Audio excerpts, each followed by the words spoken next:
주변에 계신 분들과 이렇게 인사하겠습니다. 주님의 십자가를 기억하시기 바랍니다. 한 번 더 인사하겠습니다. 십자가의 주님이 우리를 기억하십니다.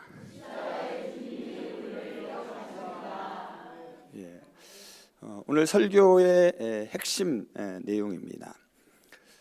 십자가 끝에서 구원의 꽃이 핍니다.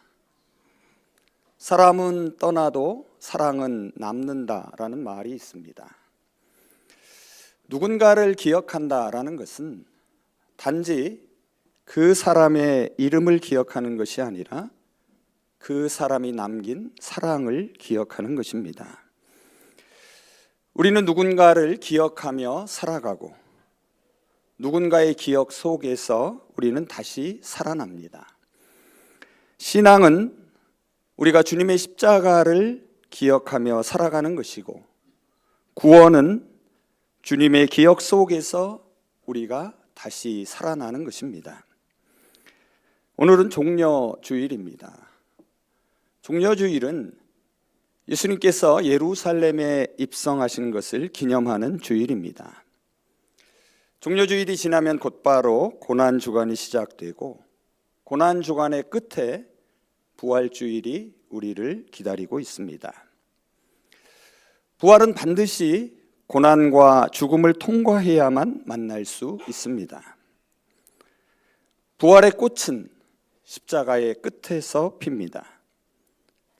이 종려주일이라는 명칭은 예수님께서 예루살렘에 입성하실 때에 사람들이 종려나무 가지를 흔든 데서 유래했습니다. 종려주일의 사람들은 우리를 구원해 달라는 뜻으로 호산나를 외치며 예수님을 환영했습니다. 그런데 종려주일이 지나고 닷새 후 금요일에 예수님은 십자가에 달리십니다. 종려주일과 성금요일 사이에 반전이 일어납니다.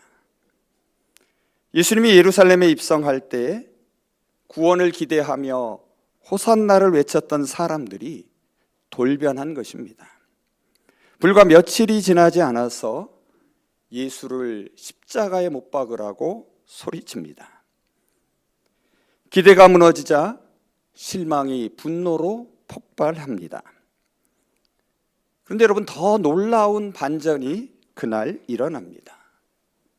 금요일 오후 골고다 언덕에 세 개의 십자가가 서 있었고 세 사람이 고통스럽게 죽어가고 있었습니다. 그런데 십자가에서 죽어가는 사람에게서 구원의 희망을 본 사람이 있습니다.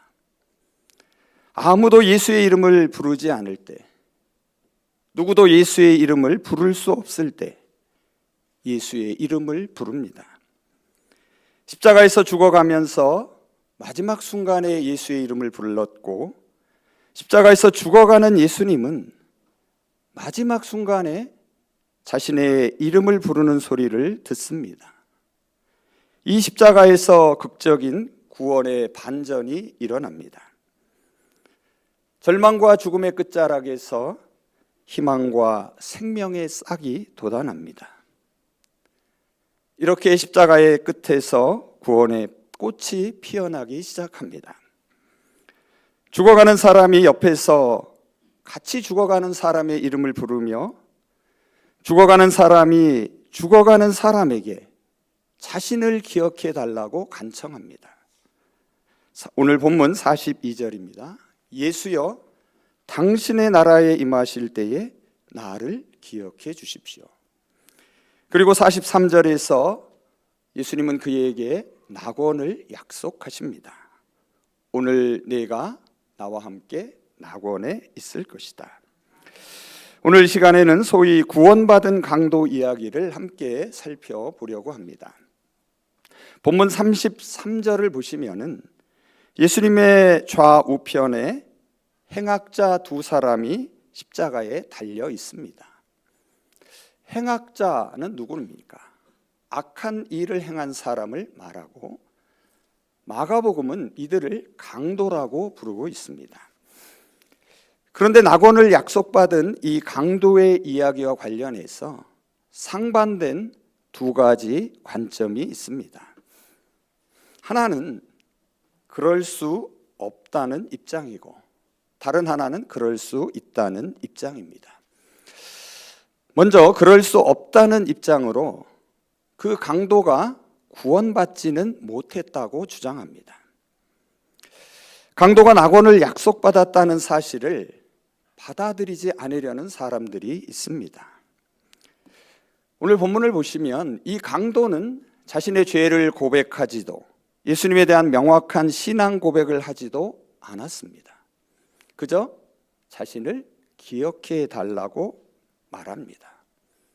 결국 이 말 한마디로 마지막 순간에 구원을 탈취한 것처럼 보여서 이 사람을 가리켜 낙원을 훔친 강도라고 부르기도 합니다. 이렇게 뻔뻔한 사람을 우리는 뭐라고 부릅니까? 날강도라고 부릅니다. 그래서 강도가 낙원을 약속받을 만한 아무런 이유가 없다고 생각합니다. 성경을 연구하는 학자들에게도 이 이야기는 골칫거리였습니다. 그래서 이러한 불편함을 어떻게든 해소하려고 시도했는데요. 그 가운데 두 가지만 짧게 살펴보겠습니다. 먼저 오늘 본문에서 말하는 낙원이 오늘 곧바로 주어진 것이 아니라고 설명합니다. 이 원문인 그리스 말은 어순이 자유롭습니다. 그래서 그리스 원문은 이렇게 번역할 수 있습니다. 내가 진실로 오늘 너에게 말한다. 나와 함께 낙원에 있을 것이다. 자, 이게 무슨 뜻입니까? 오늘 낙원에 곧바로 들어가는 것이 아니라 예수님이 낙원을 약속한 시점이 오늘일 뿐이라는 것입니다. 자, 오늘이라는 즉시성을 사라지게 해서 그 불편함을 완화시키려는 것입니다. 하지만 여러분 어떻습니까? 오늘 당장 낙원에 들어가지 않는다 해도 본질은 변하지 않습니다. 비록 오늘은 아니더라도 그 강도는 언젠가 낙원에 들어갈 것이기 때문입니다. 그래서 다음으로 낙원이 곧 천국을 뜻하지 않는다라고 설명하는 사람들이 있습니다. 낙원으로 번역된 그리스 말은 여러분도 잘 아는 말입니다. 파라다이스입니다. 이 파라다이스라는 말은 본래 울타리가 둘러친 공원이나 정원을 말하는데 구약에서는 이 파라다이스가 어디일까요? 바로 에덴 동산입니다. 그런데 예수님 당시의 유대인들은 이 낙원을 좀 특별한 장소로 이해했습니다. 어떤 장소인가 하면 마지막 부활 때까지 죽은 사람들이 거하는 곳으로 보았습니다. 쉽게 설명하면 어떤 사람이 죽으면 곧바로 천국과 지옥으로 가지 않고 어딘가에 대기하는 장소가 있는데 그곳에 있다가 주님이 재림하실 때에 부활하여 주님의 심판대 앞에 서게 되고 영원한 천국과 지옥으로 가게 된다는 것입니다. 의인은 낙원에서, 악인은 음부에서 각각 주님의 재림의 때를 기다리게 됩니다. 즉 낙원은 음부와 짝을 이루고 천국은 지옥과 짝을 이루기 때문에 음부가 곧 지옥이 아닌 것처럼 낙원은 곧 천국이 아니라고 설명합니다. 따라서 43절에서 강도에게 약속된 것은 천국이 아니라 마지막 때까지 기다리는 낙원일 뿐이라는 것입니다. 하지만 이러한 설명도 강도가 주님과 함께 있을 것이라는 사실은 변하지 않기 때문에 본질을 바꾸지는 못합니다. 다음 두 번째 견해는 충분히 그럴 수 있다는 입장입니다. 즉, 그 강도는 구원을 받았다고 생각합니다. 그리고 그 강도가 낙원을 약속받은 데에는 그럴 만한 이유가 있다고 생각합니다. 자, 첫째로 이 강도는 하나님을 두려워하는 마음이 있었음을 주목합니다. 40절을 한번 보시면은 그 강도는 반대편에 있는 강도에게 뭐라고 말합니까? 너는 하나님을 두려워하지 않느냐라고 말합니다. 이 말은 바꿔 말하면 나는 하나님을 두려워한다라는 뜻입니다. 다음 둘째로 강도는 자기 잘못을 인정하면서 그에 따른 형벌을 달게 받겠다라고 말합니다. 41절을 한번 보시기 바랍니다. 우리는 우리가 행한 일에 마땅한 벌을 받는 것이라 당연하지만 이 사람이 행한 것은 옳지 않은 것이 없다. 이 강도는 예수님이 옳음을 인정하면서 예수님의 십자가는 자신들과는 다르게 잘못에 대한 형벌이 아니라고 말합니다. 마지막으로 강도는 예수님을 메시아로 믿고 있었던 것으로 보입니다. 그는 깊은 신뢰심으로 예수님의 왕권을 인정하며 의지합니다. 42절입니다. 그는 왕이신 예수님이 당신의 나라, 즉 주님의 나라에 들어갈 것을 믿고서 그때에 자신을 기억해 달라고 간청합니다. 자, 이 견해를 요약해 보면 강도가 낙원을 약속받은 것은 구원을 약속받은 것이고 그가 구원받은 이유는 어느 정도 회개와 믿음이 있었기 때문이라고 봅니다. 자, 여러분은 이 두 가지 견해를 어떻게 생각하십니까? 강도는 정말 회개했고 그래서 당연히 구원받을 만한 인물이라고 생각하십니까? 아니면 강도가 마지막 순간에 낙원을 약속받은 것은 마치 낙원을 훔친 것과 같다고 생각하십니까?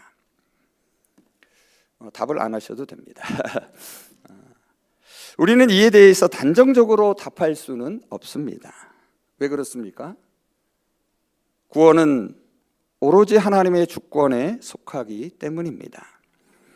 구원받은 강도 이야기에서 우리가 더 깊이 생각해야 할 것은 이 이야기가 오늘 저와 여러분에게 무엇을 말하고 있는지를 살펴보는 것입니다.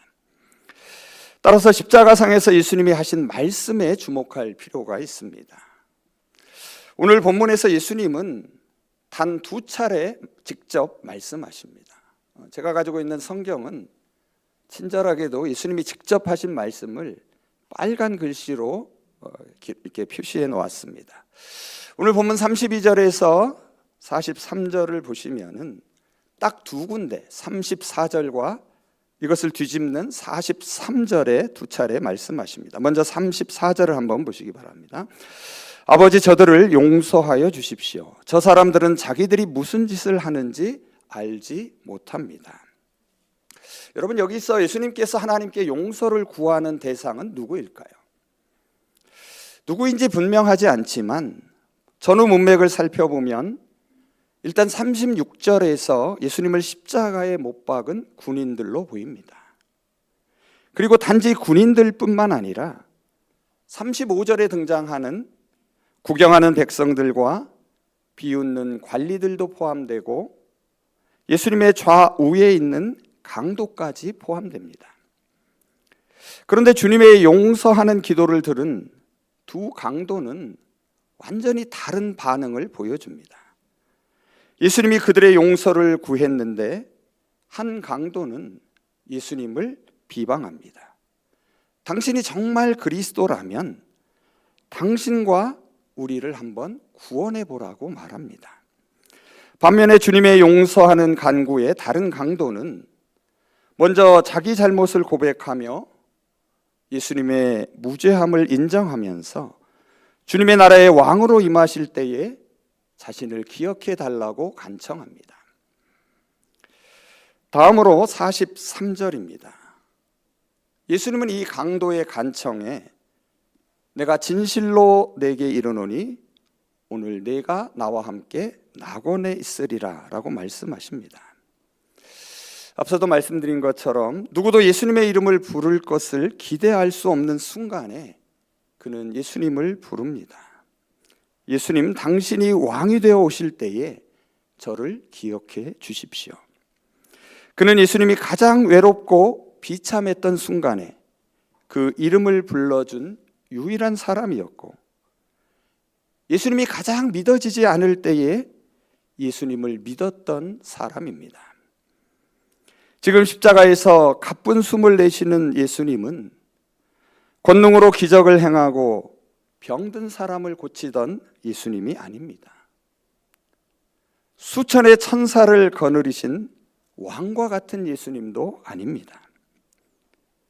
그저 무력하게 고통스럽게 십자가에 달려 있는데 그 강도는 십자가의 예수님이 자신을 구원할 것을 믿습니다. 그리고 주님의 용서와 사랑을 그대로 받아들입니다. 믿음은 우리가 주님의 용서를 기억하며 받아들이는 것이고, 구원은 주님이 그 용서를 받아들인 우리를 다시 기억해 주시는 것입니다. 기적 같은 능력이 세상을 구원하는 것이 아니고 오직 사랑에 근거한 용서와 희생이 우리를 구원합니다. 힘이나 권력, 돈이나 지식은 세상을 발전시킬 수 있고 우리의 삶을 편안하게 할 수 있지만 결코 평안과 생명의 풍성함을 주지는 못합니다. 오직 예수님의 십자가만이 세상을 구원합니다. 우리는 세상과 자신에 절망하지만 주님의 십자가에서 다시금 희망을 품습니다. 십자가의 끝에 핀 구원의 꽃을 바라봅니다. 십자가의 주님은 우리가 비를 맞을 때에 우리에게 우산을 씌워주시는 분이 아니라 그 비를 우리와 함께 그대로 다 맞아주시는 분이십니다. 한편 강도는 자신의 고통을 제거해 줄 구원자를 찾았지만 다른 편에 있는 강도는 달랐습니다. 자신과 똑같이 고통받는 예수님에게 마음을 열고 구원을 보았습니다. 여러분, 구원은 주님과 함께 하려 할 때에 시작되고 주님이 우리와 함께 하실 때에 그 구원은 이루어집니다. 우리를 아시고 그대로 먼저 받아주신 주님을 우리가 왕으로 인정하고 받아들이시기를 바랍니다. 강도는 나를 기억해 달라라고 간청합니다. 나의 행위가 아닙니다. 나의 업적이 아닙니다. 십자가에 달려서 죽어가는 그 연약한 자신을 꼭 기억해 달라고 말합니다. 나의 고통과 아픔을 받아달라라고 말합니다. 여러분, 이것이 십자가의 신비이고 예수님이 십자가에서 무력하게 죽으신 까닭입니다. 기적적인 성공이 우리를 구원하는 것이 아니라 희생적인 실패가 결국 우리를 구원합니다. 우리를 살리는 것은 무력이 아니라 무력입니다. 힘을 쓰는 무력이 아니라 아무것도 할 수 없는 무력입니다. 총칼로 힘을 쓰는 무력은 반드시 다른 사람의 피를 흘리게 하지만 무력하게 스스로 피 흘리는 사람의 희생은 모두를 살려냅니다. 십자가는 주님의 고통스러운 사랑이었고 거기에서 생명과 평화가 시작됩니다. 여러분, 힘으로는 위대한 업적을 달성할 수 있지만 힘으로는 사랑의 꽃망울을 하나도 피울 수 없습니다. 정말 무력해 보이는 십자가야말로 저와 여러분의 살 길입니다. 여러분, 한번 생각해 보십시오. 지금까지 살아오시면서 여러분의 마음에 감동을 주었던 사람들을 한번 떠올려 보시기 바랍니다. 잊고 살았던 사람됨의 향기를 느끼게 했던 사람들을 한번 더듬어 보십시오. 돈 많은 사람이 아니고 지위가 높은 사람도 아니며 힘이 있거나 유명한 사람도 아닐 것입니다. 그저 평범한 사람일 것이고 자기 자리에서 마땅히 해야 할 일을 묵묵히 해내는 사람일 것입니다. 다른 사람의 연약함을 돌봐주기 위해 기꺼이 손해를 감수하는 사람이며 자기를 낮춰 세상을 섬겼던 사람일 것입니다. 바라기는 저와 여러분이 그러한 한 사람이 되시기를 바랍니다. 여러분, 모든 시대에 언제나 감동을 주는 존재가 있습니다. 혹시 누군지 아십니까? 이 자리에도 많이 계신데 바로 어머니입니다. 어머니의 사랑은 언제나 위대하고 감동적입니다. 어머니에게 힘과 권력과 지식이 많아서가 아니라 연약하기 때문입니다. 무력하기 때문입니다. 그래서 자녀의 고통에 뜬 눈으로 밤을 지새우며 곁을 떠나지 않고 아파할 수밖에 없습니다. 어머니는 아무것도 할 수 없기에 모든 것을 해냅니다. 어머니는 연약하기에 자녀의 아픔을 온몸으로 받아냅니다. 우리 주님도 연약하셨습니다. 그래서 우리의 모든 아픔을 십자가에서 받아주셨습니다. 십자가에서 아무것도 할 수 없기에 주님은 모든 것을 하셨습니다. 이 십자가의 주님을 꼭 기억하시기 바랍니다. 우리는 십자가에 달리신 주님의 기억 속에서 살아가고 다시 살아납니다. 우리가 십자가에 못 박힐 때 주님의 기억 속에 저와 여러분은 다시 살아날 것입니다. 십자가의 주님은 머리로 기억하지 않고 상처 입은 몸과 고통스러운 마음으로 기억하십니다. 그래서 우리 주님은 결코 우리를 잊지 않으십니다. 이제 말씀을 정리해 보겠습니다. 골고다 언덕 위에 십자가 세 개가 고통스럽게 서 있습니다.